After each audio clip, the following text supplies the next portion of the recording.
오늘 말씀 레위기 25장 계속 이어나가도록 하겠습니다. 25장 24절 25절 레위기 25장 24절 25절 이제 거의 끝에 왔습니다. 레위기 이제 마무리해야 됩니다. 같이 읽어봅니다. 시작. 너희 기업의 온 땅에서 그 토지 무르기를 허락할지니 만일 내 형제가 가난하여 그의 기업 중에서 얼마를 팔았으면 그에게 가까운 기업 물을 자가 와서 그의 형제가 판 것을 물을 것이요. 아멘. 우리 안식일 있어요. 6일 동안 열심히 일하고 7일째 되는 날은 쉬는 날이다. 그 안식일에 대한 개념 우리가 잘 아셨어요. 그리고 6년 동안 일하고 7년째 되는 해에 안식년을 우리가 살펴보고 왔고요. 그리고 그 안식년이 7번 반복되면은 어떤 때다? 예? 안식년이 7번 반복되고 50번째 되는 해를 뭐라 그런다? 예? 희년이라고 한다. 희년. 자, 그래서 오늘 희년에 대한 이야기를 살피던 중에 오늘 희년의 여러 규칙을 앞서 살피면서 왔는데 희년 규칙 중에서 오늘은 기업 무르기 규칙에 대해서 함께 나눠보려고 해요. 기업 무르기. 당시 이스라엘 토지는 하나님께서 여호수아 이제 지금은 이제 이전 시점이지만 레위기를 지금 받는 시점은 시내산 아래에서 모세가 지금 위에서 하나님의 말씀 받고 그리고 그 시내산 아래에서 하나님과 약속을 맺은 이스라엘 백성들에게 받은 그 말씀을 선포하는 과정이 이제 레위기예요. 그러니까 여호수아서에서 땅 분배가 이루어지는데요. 가나안 땅에 이제 앞에 두고 땅 분배가 이루어지는데 그 여호수아 땅 분배 시점이 전이에요, 후예요? 한참 후의 일이죠. 그죠? 한참 후의 일이에요. 그러니까 아직은 뭐 물려받을 땅도 없어요. 그런데 이미 하나님은 그 땅을 이스라엘에게 주신 거예요. 그리고 앞으로 그 땅이 이스라엘에게 주어지면 이런 원칙에 따라서 이 땅을 갖다가 이제 다스려야 된다라는 그런 규칙을 미리 정해 주신 거죠. 그러니까 함부로 이 각 지파에게 누가 나눠 주신 거예요?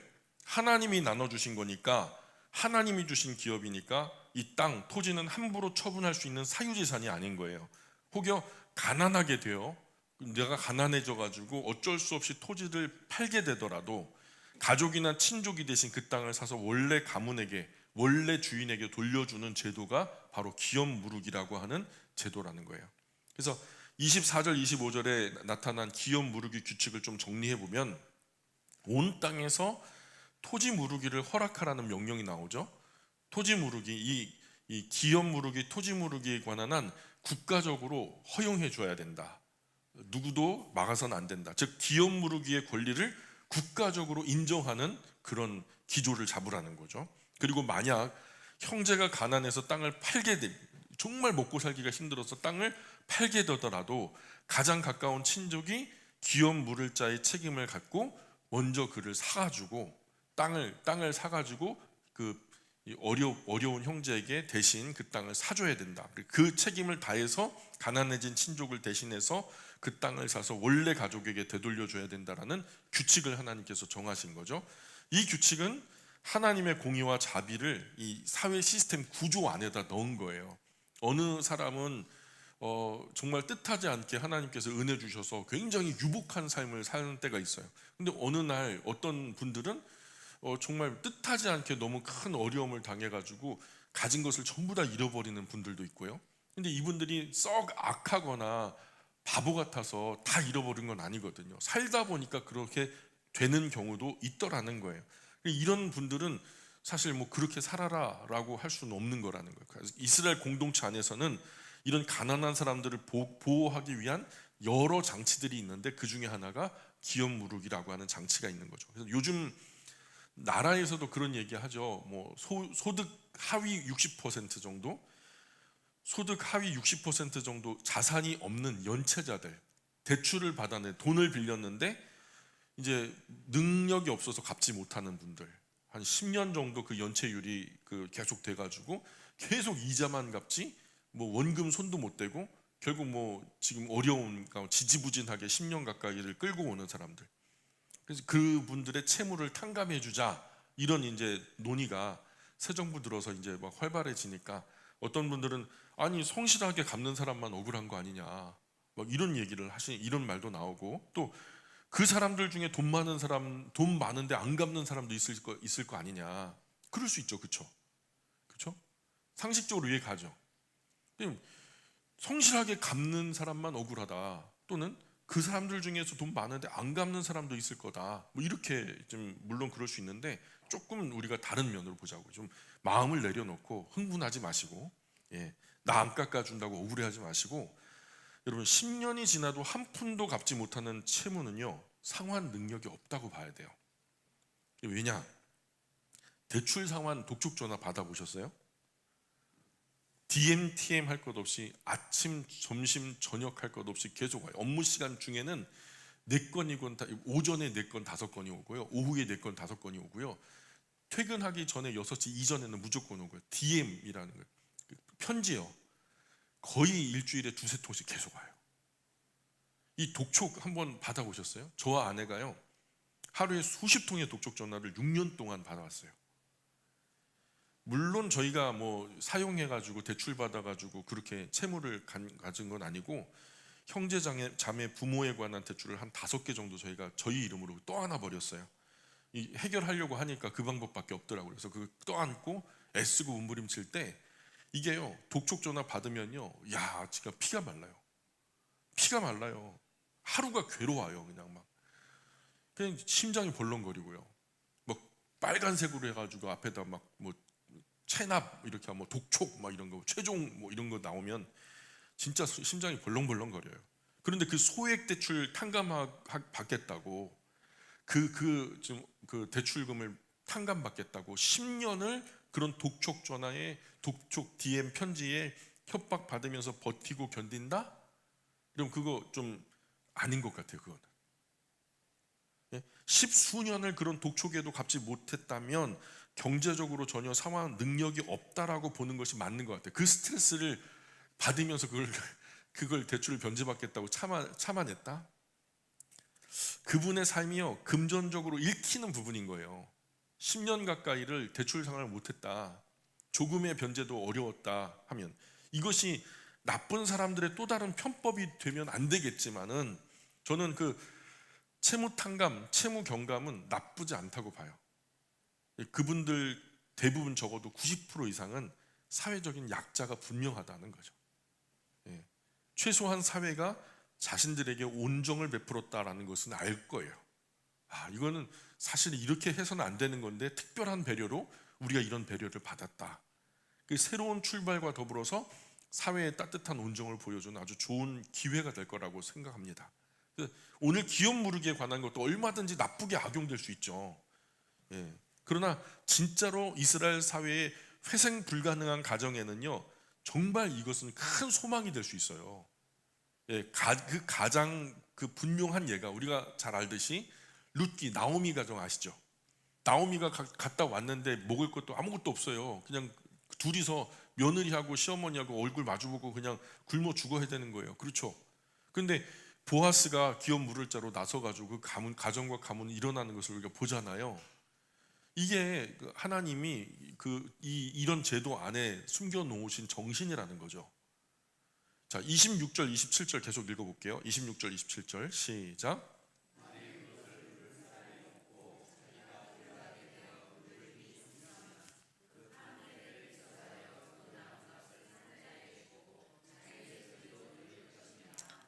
마이크 주세요. 여기 성경 읽어야 돼요.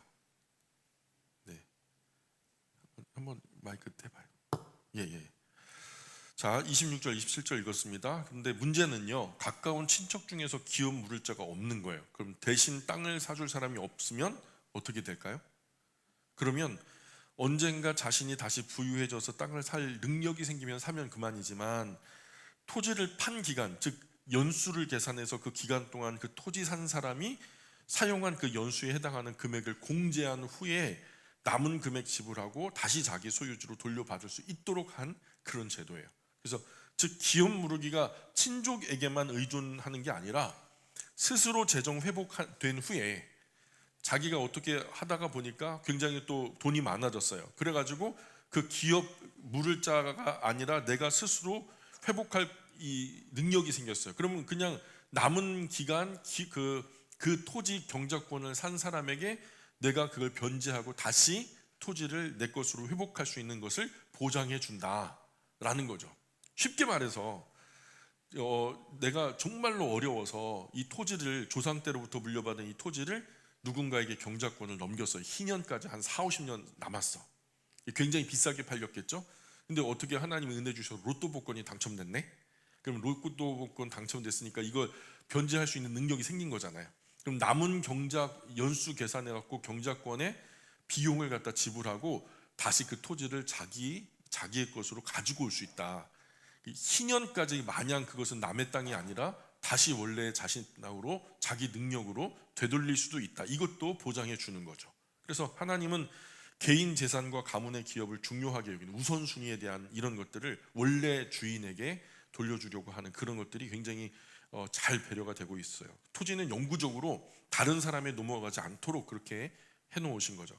각 가문이 본래 받은 기업 계속 유지할 수 있도록 그 그림이 계속 유지될 수 있도록 하시고, 그러나 주변에 도울 친척도 없고 자신도 계속 지지부진하고 가난하게 되면 어떻게 하냐?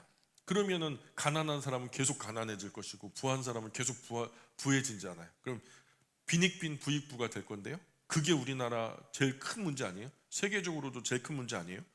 그렇잖아요. 그러면 28절 보세요. 28절 시작. 그러나 자기가 물을 힘이 없으면 그 판 것이 희년에 이르기까지 산자의 손에 있다가 희년에 이르러 돌아올지니 그것이 곧 그의 기업으로 돌아갈 것이니라. 예. 먹고 살 길 없어서 토지를 팔았더라도, 그리고 도울 친척도 없어요. 자기도 회생하기가 어려워요. 아주 그냥 막 어렵죠. 어려움에 어려움이 겹친 거죠. 그러나 그래도 희망이 있는 건 희년이 되면 모두 다 원래대로 복구된다. 리셋된다. 도중에 무르지 못하면 희년까지만 버티면 회복이 된다라는 말이죠. 희년은 우리가 아는 대로 50년마다 오는 절기고요. 그럼 50년은 일생에 우리가 사람이 100년 미만 산다 할 때, 그때 당시 평균 연령이 한 60세였다고 치면, 뭐 정확하지 않지만 60세였다고 치면, 뭐 10살에 내가 그 희년을 맞았다. 그러면 60살의 희년을 또 맞는 거잖아요. 적어도 그 중간에 한 번, 일생에 한 번, 많게는 2번 정도는 새로운 출발점에서 시작할 수 있는 권리가 생기는 거죠. 하나님이 보장하신 권리. 예. 그래서 29절 30절 계속 읽어봅니다. 29절 30절 시작.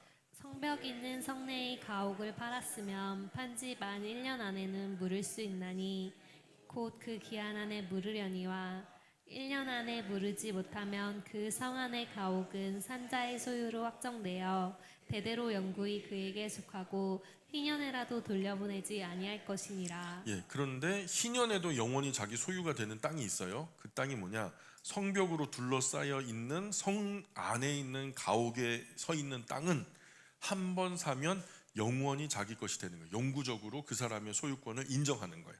한 1년 정도 유예 기간을 주고 도로 살 수 있다면 살 수 있도록 배려를 하지만 그 기간이 지나도 채무를 감당하지 못할 때는 성 안에 성벽으로 둘러싸인 성 안의 가옥을 1년 안에 변제하지 못할 때는 그 사람에게 영구적으로 소유하도록.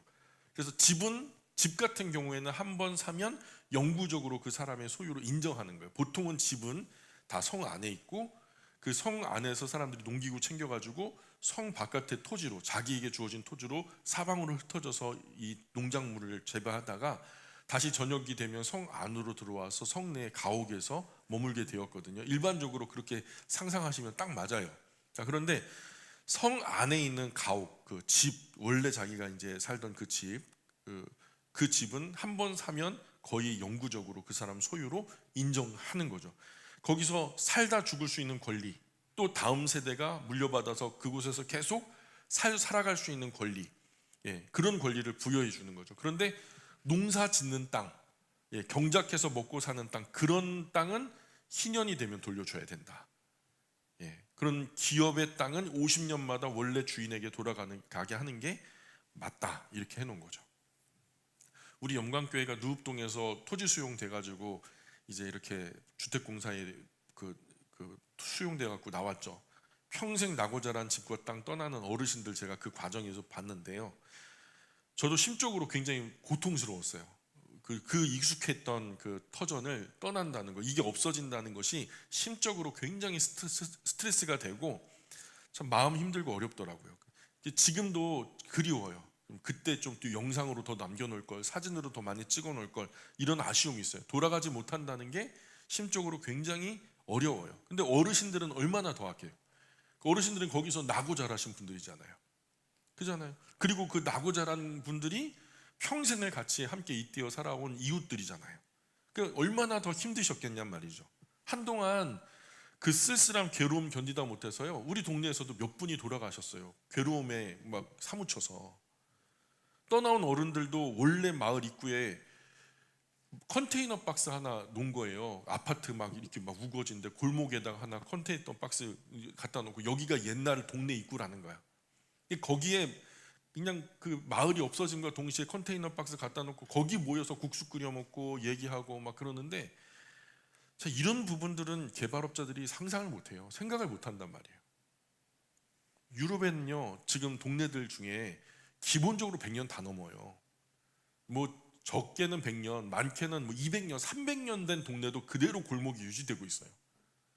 그 골목골목 자연스럽게 굽어진 그 구분 도로를요, 그대로 보호하면서 보존하면서 마을 사람들의 모두가 동의가 있을 때, 여기는 이대로 두면은 정말 낙후되겠다 싶을 때, 다 동의가 이루어졌을 때 거기에 어떤 개발을 하거나 더 나은 모습으로 변형을 하지, 그 지역의 사람들이 동의도 안 했는데 뭐 계획된 뭐 국가의 어떤 시책이라 정책이라 해가지고 강압적으로 밀어붙일 수 있는 권한이 없단 말이에요. 물론 이제 아예 사람들이 거의 뭐 한 가구 두 가구밖에 안 살고 막 허벌판이었다면 거기 전체를 수용해가지고 계획도시 막 사방팔방으로 길부터 뚫어놓고 이렇게 이제 계획된 도시를 짓겠지만, 사실 계획된 도시는 전 세계 어딜 가도 많아요. 그런데 뭐 가면은 뭐 재미있어요, 없어요? 여기 뭐 동탄만 가도 서울만 가도 그런데 뻔해요. 다 똑같아요. 그냥 높은 고층 빌딩 같은 거 있고 전부 다 뭐 그 아스팔트 깔린 도로고 그냥 상가 상점에다가 뭐 유흥가 있고 막 그런 거죠. 다 똑같아요. 세계 어딜 가나 뭐 아주 그냥 북적북적한 그 도심지는 똑같아요. 근데요, 관광객이 그런 데 가요? 관광객은 그런 데 안 가요. 대부분은 사람이 오래 살았던 삶의 흔적이 묻어 있는 곳으로 가죠. 꼬불꼬불 골목길, 막 특유의 어떤 정서, 그곳만의 정치를 느끼기 위해서 전 세계 그런 곳에 일부러 찾아가는 거예요. 뭐 산토리니 섬, 막 거기에 파란색 지붕, 하얀색 벽들, 그 바닷빛과 똑같이 어우러지는 그런 어떤 그곳만의 고유한 정서. 그러니까 이런 개발은요, 그 지역에 사는 사람들의 삶을 존중하고 충분히 배려하면서 개발하면서 이루어지는 고귀한 성과예요. 그러니까 100년, 200년, 300년 살다 보니까 그 사람들이 사는 그 모습이 참 멋있고 맛있더라. 그래가지고 관광을 하는. 그런데 우리나라는요, 그런 부분이 부족해요. 우리나라도 얼마나 세계적으로 내놔도 이게 내세울 만한 어떤 건축 양식들이 있거든요. 한옥을부터 시작해서 뭐 초가집도 물론이고요.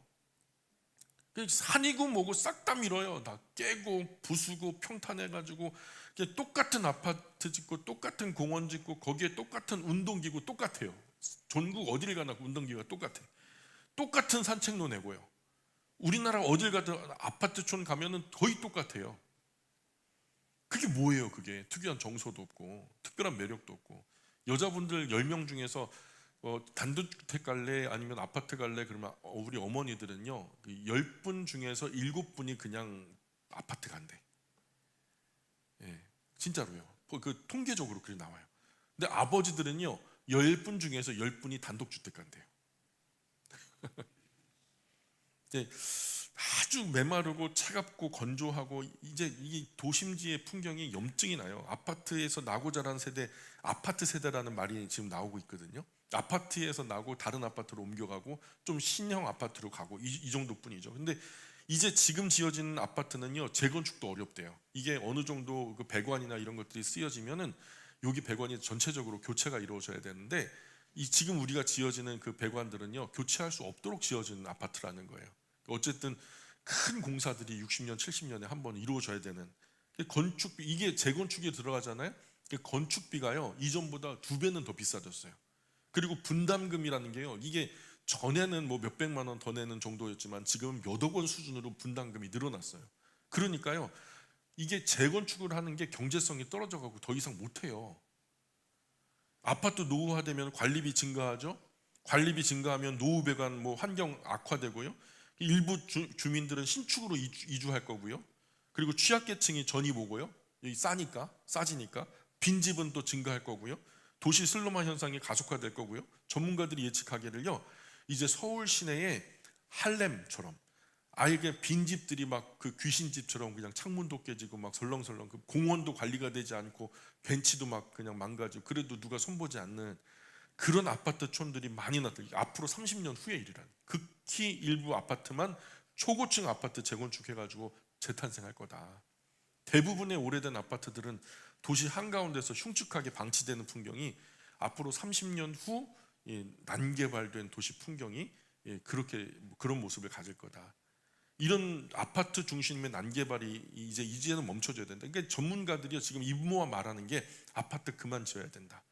뭔가 지역마다 고유했던 그 특별한 어떤 정서를 다시 되찾아야 된다. 이런 말을 해요. 제가 말하는 게 아니고 제가 한번 영상을 한번 보여드릴 테니까 한번 보실래요? 잠깐만 한 5분 정도니까 요거 전문가들이 말하는 영상을 한번 같이 봅시다.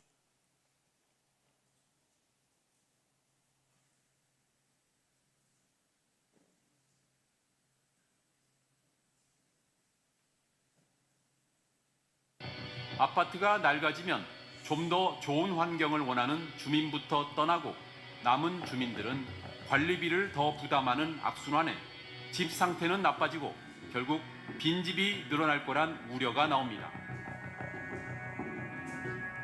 우리는 한국의 인구 감소와 아파트만 짓고 아파트만 찾는 아파트 편식 지표를 기반으로 30년 뒤 한국의 주거 모습을 인공지능에게 예측하게 하고 영상으로 만들어 달라고 했습니다. 빼곡하게 아파트가 들어선 도심. 언뜻 봐선 지금과 크게 달라 보이진 않습니다. 하지만 자세히 들여다보면 일부 아파트는 초고층으로 더 높아져 그렇지 않은 아파트와 비교가 됩니다. 일부만 새 아파트로 변신한다는 겁니다. 대부분은 낡은 아파트들로 남아 있습니다. 인구가 줄어들며 주택 수요가 감소하는 지역부터 상황이 심각해질 걸로 봤습니다. 관리가 안 돼 빈집이 늘어나고 방치된 채 슬럼화된다고 경고합니다.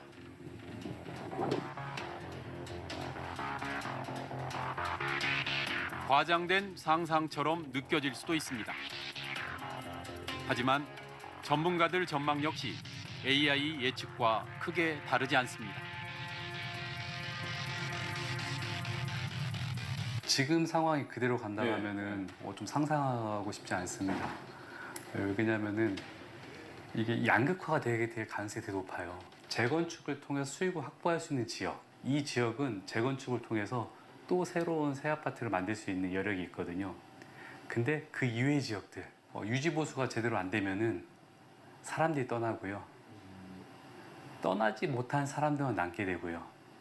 그래서 아파트가 되게 좋은 주거가 아니라 그 콘크리트 안에서 되게 안전에 위협받는 사람들이 증가할 가능성이 있다. 장기적으로 보면 그게 슬럼화되면서 아마 아파트에서 대량 공실 사태가 일어나고 그게 아마 사회적 문제로 될 수 있고 거기가 뭐 일종의 우범지대가 될 수도 있고 여러 가지 그런 도시의 흉물이 될 수 있는.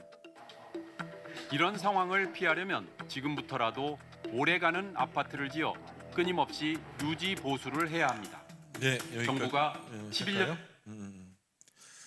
근데 이제 이게 전문가들이 말하는 30년 후의 그 모습이라는 거예요. 뭐 어쨌든 지역에서 나고 자란 집은요, 집주인들이 거절하면 개발하지 말아야 돼요. 그냥 그 집은 그 집주인과 함께 자라온 거니까 돛돌 하나 또 마당에 자갈 하나 심겨진 나무 한 그루 다 눈길 닿고 손길 닿은 거잖아요. 그런 가치를 어떻게 돈의 가치로 환산하냔 말이에요. 일생의 가치인데, 우리 정종순 권사님이 옛날 집으로 가신다면 아파트 그냥 버리고 글로 가실 거죠. 그렇죠? 그때 그립죠. 그죠? 어르신들은 다 똑같이 말한다니까요. 예, 그럴 권리가 그 집주인에게 있는 거예요. 하나님이 그걸 보장하시는 거예요. 하나님이 주택공사나 나라가 그 권리가 있는 게 아니라 하나님이 이런 부분까지도 아주 섬세하게 배려하시는 거예요. 그 집이 갖는 특유의 정서. 예. 우리 영광 가족들은 기회 닿는다면 땅 밟는 단독주택으로 가세요. 우리 어머니들. 예.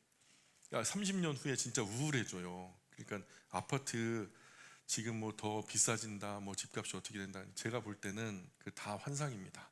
예. 자, 31절 읽어볼게요. 31절 시작. 그러나 성벽이 둘리지 아니한 촌락의 가옥은 나라의 전토와 같이 물려주기도 할 것이요 희년에 돌려보내기도 할 것이니라. 네, 이런 주거 지역에 자기 이제 고유한 집이 아니라 성벽 바깥의 집이라고 하는 것은 농막이에요. 농막. 쉽게 말해서 우리식으로 말하면 농사 짓다가 잠깐 들어가서 그늘에서 피하고 뭐 이런 어떤 농토와 더불어서 연접해 있는 어떤 농막 같은 개념으로 이런 집들은 희년에는 토지와 함께 본래 주인에게로 돌려줘야 된다. 뭐 이런 얘기를 하는 거죠. 32절, 33절 계속 읽어볼게요. 시작.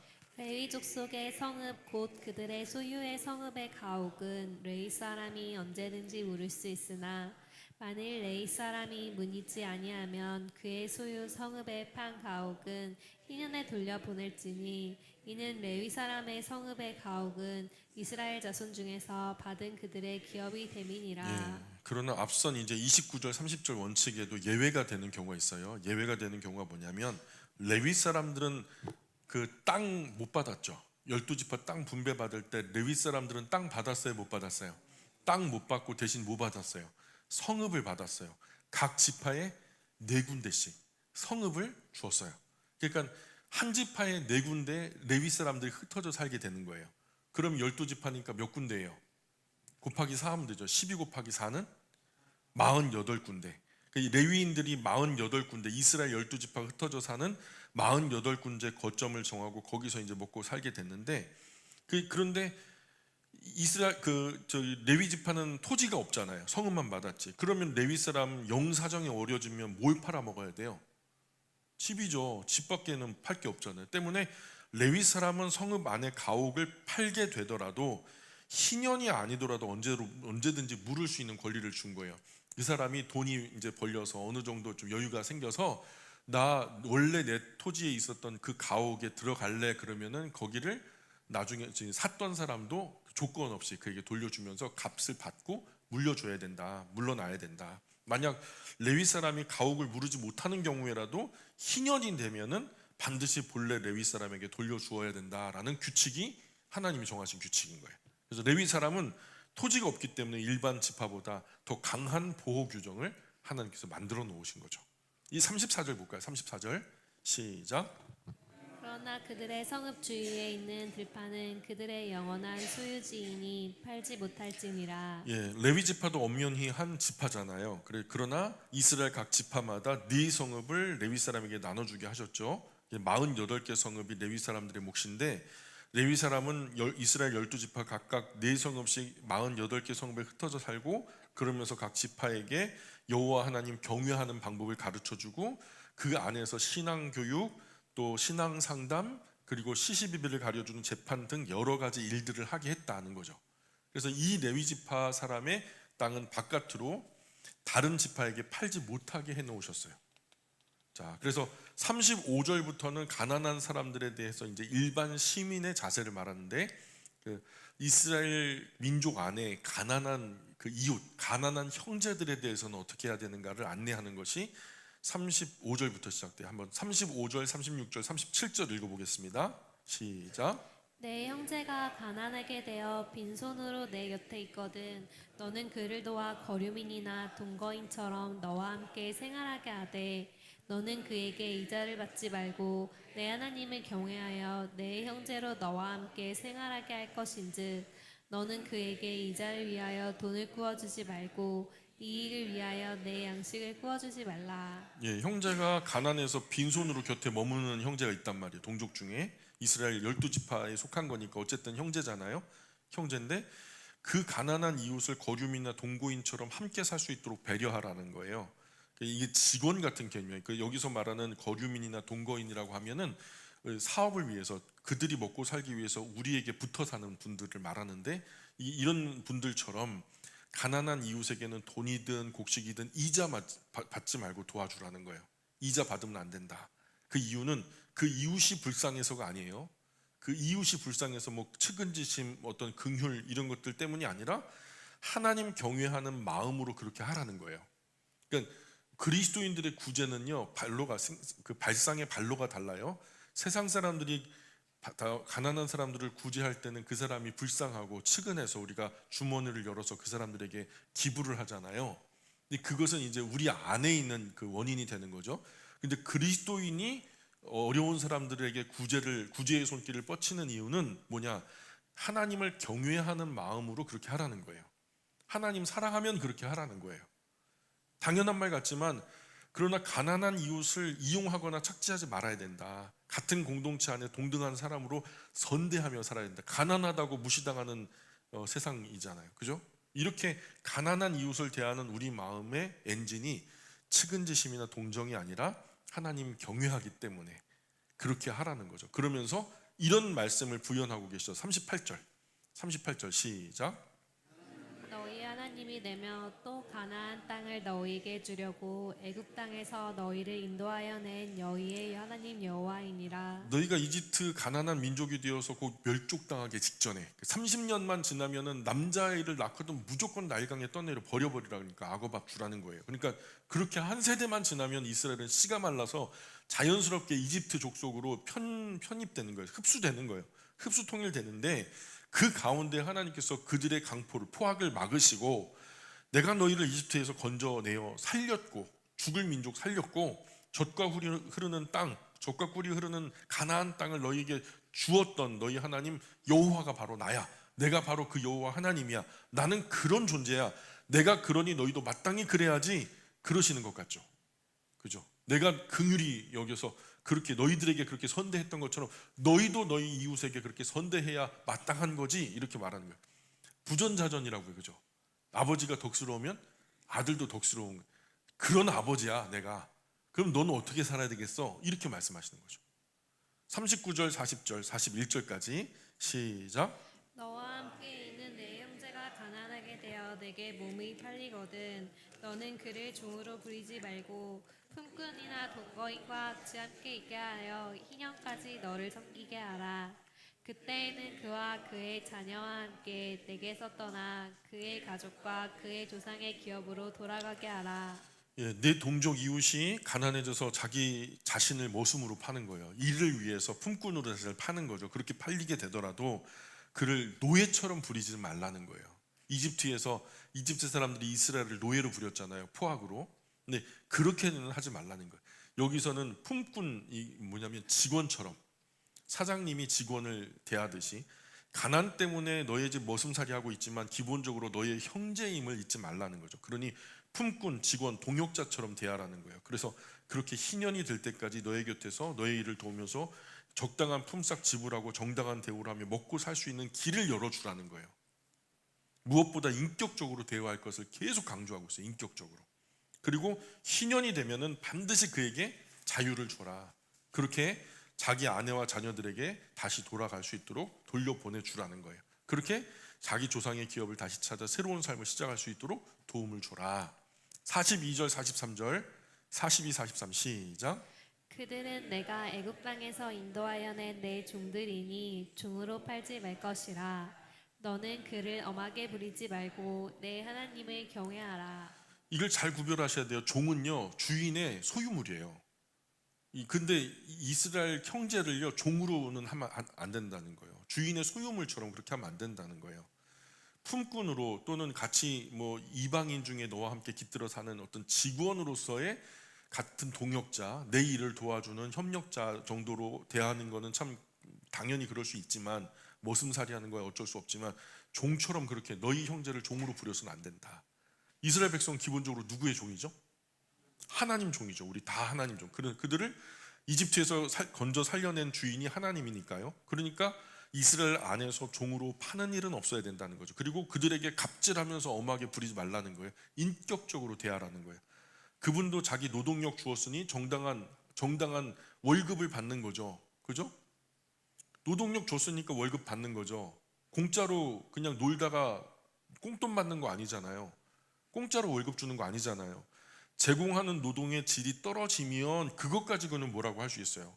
아, 내가 부탁한 건 이게 아닌데 왜 이렇게 일하냐고 이렇게 할 수 있어도 월급으로 노동력 샀지 그분의 인격을 산 건 아니니까. 그러니 인격 무시하면서 하대하고 함부로 하고 갑질하고 이런 거는 안 된다. 우리 사회에 땅콩 회항 같은 갑질 사건 너무 많아요. 이러면 안 된다.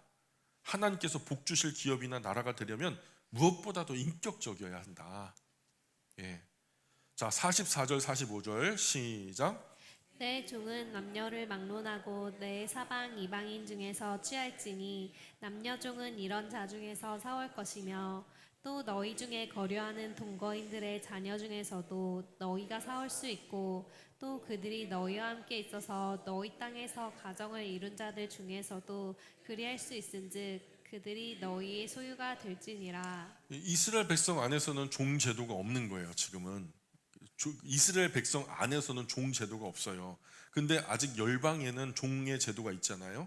근데 거기서도 어쩔 수 없어서 자신을 종으로 판 사람들이 있단 말이에요. 그런 종을 사서 그들이 원한다면 너가 그 종들을 사서 너와 함께 가속으로 같이 주인의 소유물처럼 뭐 그렇게 그런 제도가 살아있는 그 이방 중에서는 이스라엘 공동체 밖에서는 살 수 있어. 그런 이것은 이스라엘 공동체와 이방인 사이에 사회적 종교적 경계가 아주 뚜렷하게 있음을 보여주는 지표죠. 당시 이스라엘은 하나님께서 열방 중에서 특별하게 선택한 민족이었고 모든 열방의 하나님이기는 했지만 중요한 구원 역사 상징성이 이스라엘 역사 안에 있었기 때문에 이스라엘의 하나님이 되셔야만 했으니까 하나님이 편애하셔서 차별 대우하신 것이 아니라 인류 모든 인간 가족에게 들려주어야 하는 구원의 메시지가 이스라엘 민족 공동체 안에서 선포될 것이기 때문에 이스라엘에게는 꼭 이루어야 할 굉장히 중요한 거룩한 시스템이 있었다는 거예요. 이 거룩한 시스템을 회방하지 말고 망치지 말고 만약에 종이 필요하면 그 종 제도가 살아있는 이방 민족 중에서 종을 사와서 그 종을 활용해도 좋다. 이렇게 허락을 하신 거죠. 46절 시작. 너희는 그들을 너희 후손에게 기업으로 주어 소유가 되게 할 것이라. 이방인 중에서는 너희가 영원한 종을 삼으려니와 너희 동족 이스라엘 자손은 너희가 피차 엄하게 부리지 말지니라. 이런 이방인 중에서 산 종들은 자손에게 대대로 물려줄 수도 있는 영구적인 기업이나 소유처럼 삼을 수 있다는 거예요. 열방의 민족들이 그런 것처럼. 그러나 이스라엘 공동체 안에서 형제들끼리는 12지파에 속한 형제들끼리는 절대로 종으로 만들거나 종처럼 대하거나 비인격적으로 대하면 안 된다. 물론 지금은 이보다 더 인격적이어야 되죠. 종 제도가 없으니까요. 그러니까 우리나라 동족은 물론이고 다른 나라 사람도 함부로 대하거나 갑질하거나 비인격적으로 대하면 안 된다. 이런 얘기를 하는 거고요. 47절부터 50절까지 계속 읽어봅니다. 47절부터 50절까지 시작. 만일 나와 함께 있는 거류민이나 동거인은 보유하게 되고 그와 함께 있는 내 형제는 가난하게 되므로 그와 너와 함께 있는 거류민이나 동거인 또는 거류민의 가족의 후손에 팔리면 그가 팔린 후에 그에게는 속량받을 권리가 있나니 그의 형제 중 하나가 그를 속량하거나 또는 그의 삼촌이나 그의 삼촌의 아들이 그를 속량하거나 그의 가족 중 그의 살부치 중에서 그를 속량할 것이요 그가 부유하게 되면 스스로 속량하되 희년까지를 그 산자와 계산하여 연수를 따라서 그 몸의 값을 정할 때에 그 사람을 섬긴 날을 그 사람에게 고용된 날로 여길 것이라. 아멘. 이게 이 말은 어떤 말이냐면 사장님이 계세요. 예를 들어 현대로 이제 비유를 들면 사장님이 계시고 그 사장님의 기업에 깃들어 사는 그 벌어먹는 직원이 있어요. 근데 직원이요 열심히 뭐 자기 관리도 잘하고 월급도 잘 모아서 다른데 어떻게 투자를 하고 그래갖고 사장님보다 훨씬 더 잘 살게 된 거예요. 그 사장님은 부도 나서 망하고요. 그러면 사장님보다 훨씬 더 직원이 잘 살게 돼가지고 역으로 사장님을 고용할 수도 있을 거 아니에요? 그렇죠? 그래서 역으로 이방인이 훨씬 더 부자가 됐고 이스라엘 사람이 가난하게 돼서 이방인의 종으로 자신이 팔리게 되는 경우 구제받을 권리가 이스라엘 백성 안에 있다. 그 형제나 삼촌이나 삼촌의 아들인 사촌지간이나 가까운 친족이 동족 중에 종으로 팔린 사람의 몸값을 지불하고 그를 사와서 자유를 줘야 된다. 그런 의무가 가까운 친족에게 있다. 이런 때 이때 몸값을 매기는 방법도 그 이제 이방인에게 그 형제를 사오는 그 몸값도 로마에 가면은 로마법을 따라야 되잖아요. 이스라엘 안에서는 하나님의 법을 따라야 된다. 그 뭐냐면 희년법이다. 희년법은 이 이제 남은 기간에 대한 삭슬, 예를 들어서 희년까지 한 6년이 남았다. 그럼 6년의 몸값을 지불하고 그를 데려와야 된다. 이런 얘기죠. 보통 열방에서는 어떻게 해요? 열방에서는 그 사람에 대한 소유권을 영구적으로 사고 팔았잖아요. 근데 하나님의 백성은 절대로 그러면 안 된다. 희년 기준으로 6년 남았다면 6년 몸값만 지불하고 한다. 예를 들어 20년 남았다. 20년 몸값을 지불하고 와야 되는 그런 거죠. 이런 경우에 돈이 모자라면은 머슴살이 조금 더하게 하고 돈이 찰 때까지 기다렸다 그를 사오는 그런 일들도 있었을 거고요. 자, 25장 51절부터 53절까지 시작. 만일 남은 애가 많으면 그 연수대로 팔린 값에서 속량하는 값을 그 사람에게 도로 주고 만일 희년까지 남은 애가 적으면 그 사람과 계산하여 그 연수대로 속량하는 그 값을 그에게 도로 줄지며 주인은 그를 매년의 삭금과 같이 여기고 내 목선에서 엄하게 부리지 말지니라. 예, 팔린 해로부터 남은 연수를 헤아려서 몇 해 남았는지 계산하라는 거죠. 1년에 1,000만 원 하면은 6년 남았다면은 6천만 원이겠죠. 6천만 원 계산서 써주고 그 다음에 그를 데려오라는 거죠. 종으로 일한 기간 고용된 품꾼처럼 이 계산에 상정하라는 거예요. 그러면서 이제 열심히 1년을 벌었어요. 그래서 1,000만 원 벌었겠죠. 본인도. 그럼 본인이 1,000만 원 벌었어요. 6년 뭐 10년을 일했다 그러면 얼마 있겠어요? 자기 수중에 뭐 안 쓰고 안 먹고 그냥 다 저장했다면은 한 1억 원이 있을 거예요. 그러면 그것을 가지고 자신 스스로를 살 수도 있는 거죠. 그죠? 이렇게 이런 계산을 상정하라는 거예요. 그래서 이방인 중에 너의 동족 친족이 불공정한 대우를 받지 않게 하라는 거죠. 남의 일 남 얘기처럼 방치하지 말라는 거예요. 너의 형제가 지금 고통받고 있는데 그것을 나 몰라라 하면 안 된다는 거죠. 이스라엘 백성은 하나님 백성으로서 최소한 인격적인 대우를 받을 권리가 있다는 점을 강조하면서 형제와 형제는 아주 끈끈하게 연결되어 있는 굉장히 중요한 관계성 이런 것들을 결속력을 하나님께서 말씀하시는 거죠. 이게 사회, 지금 우리 사회가 하지 못하는 일들이 지금 여기서 지금 거론되고 있는 거예요. 54절, 55절 계속 읽어봅니다. 시작. 그가 이같이 속량되지 못하면 희년에 이르러는 그와 그의 자녀가 자유하리니 이스라엘 자손은 나의 종들이 됨이라. 그들은 내가 애굽 땅에서 인도하여 낸 내 종이요 나는 너희의 하나님 여호와이니라. 예. 지금 영 이게 너무 빚이 너무 커가지고 자기를 머슴으로 판다 해도 영 갚을 수 없는 수준의 뭐 예를 들어서 막 100억 내가 빚을 졌단 말이에요. 그러면 어떻게 하냐고요. 그러면 평생 벌어도 내가 번 것으로도 다른 형제도 그런 능력이 없어서 채무를 감당하지 못하면 영구적으로 그 사람에게 소유물로 팔리냔 말이죠. 그것을 위해서 뭐가 있다? 희년이 있다. 희년이 있다. 그러나 그 모든 것을 감안하고서라도 너가 빚이 엄청 많다 해도 49년 지나 50년째 되는 해는 그 빚 다 없는 것으로 하고 원래 너의 토양으로 돌아가서 너가 그곳에서 농사 짓고 처자식과 더불어서 행복하게 살 수 있다. 그러니 완전히 주저앉지 않아도 되는 거죠. 예. 그래서 이런 기업 물리기 규칙에 의해서 자유 얻지 못한다고 해도 이스라엘 백성이라면 누구든 그 기업 무르기에 그 차선으로 희년에는 다 자유를 얻을 수 있다. 왜 이런 원칙이 가능하냐 하면 이스라엘은 기본적으로 다 나의 종이기 때문이라고 하나님께서는 얘기하셔요. 내가 이스라엘 한 세대만 지나면 나일강에 다 빠져 죽고 멸족할 이스라엘을 그 죽음의 이집트에서 건져냈고 광야길에서 먹였고 마시고 보호하고 인도했고 이 가나안 땅 약속의 땅까지 이르게 한 장본인 나는 너희를 소유한 하나님 여호와다 선포하시는 거예요. 그러니 마땅히 나의 말에 순복하여야 한다. 이렇게 모든 기본법을 다 정리했어요. 여기까지가 하나님께서 세우신 율법의 중요한 대목은 다 살핀 거예요. 25장까지가 사실은 모든 거예요. 26장부터는 뭐가 있냐면 26장부터는 1장부터 25장까지 레위기 21장부터 25장까지 하나님이 세우신 법을 잘 지키면 이런 복 줄게.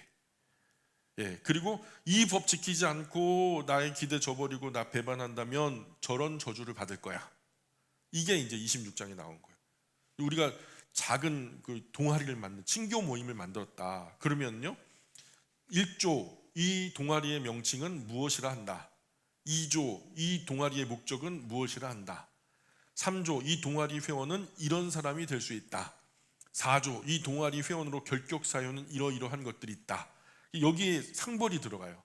상벌 조항이 들어가는데 이유 없이 모임을 몇 회 이상 무단으로 빠지면 회원 자격을 박탈한다라든가, 5조 동아리 운영하기 위한 운영 회비는 얼마로 한다. 그리고 6조 동아리 회비는 월 얼마로 한다. 5조 6조 이거에 관한 부분이 레위기 27장에 나와요. 각 사람의 이제 품을 정하는, 하나님 앞에서의 삭슬 정하는 이런 것들이 이제 회비죠. 회비 같은 성격이 맨 마지막에 나오고, 26장 같은 경우에는 상벌이죠. 잘 지킬 때는 이런 상을 받고 안 지킬 때는 이런 벌을 받고. 그래서 동아리 회원 결격 사유 상벌 조항처럼 상벌제도, 복과 저주 이야기가 나오고, 이 법을 잘 지키면 어떤 복을 받는지, 법을 어기면 벌 정도가 아니라 어떤 저주를 받는지도 설명해 줘요. 기본적으로 이 레위기를 본문으로 설명한 것이 뭐죠? 신명기잖아요. 근데 그러니까 이 레위기가 본문이고 신명기는 해석이에요. 또는 설명인 거죠. 해석 또는 설명인데, 신명기 내용을 차분하게 살펴보면은 4장 43절부터 28장 8절까지 완전히 레위기의 해석이에요. 레위기를 본문으로 한 설교라고 봐도 과언이 아니죠. 이 레위기 26장이 복과 저주를 해석한 버전이 신명기 28장인데요. 레위기 26장을 보면은 조금 애매해요. 이게요, 조금 두루뭉술하다 그럴까? 날 끝이 조금 무디다 할까요? 그런데 신명기 해석은요 굉장히 예리해요. 그래서 이해하기가 훨씬 더 쉽고 차분하게 설명하는 것 같고, 그래서 그에 비해서 레위기 26장은 조금 뭉툭한 느낌이 있지만, 우리가 어쨌든 이 레위기를 보고 신명기로 나중에 가보면은요, 레위기의 말씀을 훨씬 더 좀 탁월하게 이해할 수 있게 된다. 오늘 여기까지 할까요?